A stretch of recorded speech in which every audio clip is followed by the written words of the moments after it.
Guys welcome to my new vlog. तर आज विषय असा आहे की आज करायचं होतं डेकोरेशन आणि सायल्या पण आलेलं मुंबईवरनं. तर म्हटलं की त्यांचं पण डेकोरेशन करायचं होतं आणि आमचं पण करायचं होतं. सायल्या काय निवांतमध्ये होतं कारण ते संध्याकाळी सुरू करणार होतं आणि मला करायचं होतं.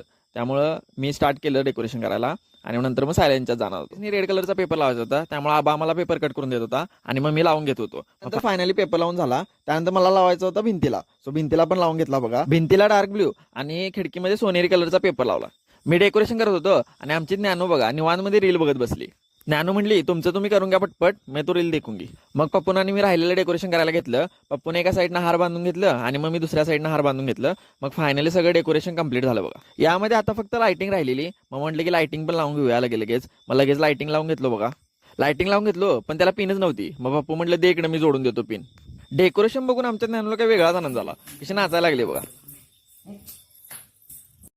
तर गाईज फायनली डेकोरेशन कंप्लीट झालेलं. तुमचं पण कंप्लीट झालं असेल